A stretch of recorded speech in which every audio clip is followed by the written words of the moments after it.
Monday morning, Steve Bozak took a drive to Troy. Good morning, anyone there? WB2IQU Mobile. On the way, he talked to his buddies using his ham radio, but he didn't expect to talk to a police officer next.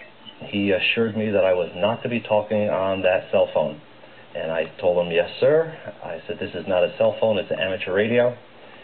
He told me it was all the same. Bozak was issued this ticket for talking on a mobile device while driving. Testing 1, 2, 3, 4. He says his ham radio may look like a phone, but it's not. It is not a cell phone.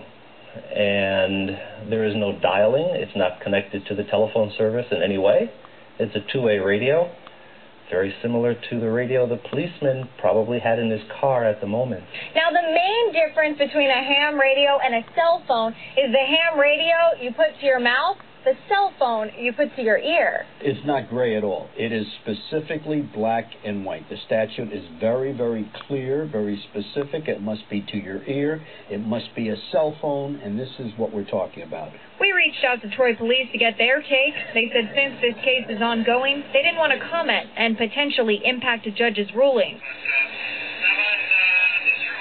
Meanwhile, Bozak says ham radios don't only allow people to communicate with one another, they also can provide a public service. If there is any natural disaster anywhere, the amateur radio system will continue to stay up and running because we're not connected to the grid. Okay, have a safe trip, John. Thank you so much for coming back to me. Bozak's court date is later this month. He faces up to a $100 fine. I hope the law will be modified so all the other 3,000 ham operators that are driving around the Capital District can talk on the radios without the fear of a police car pulling them over.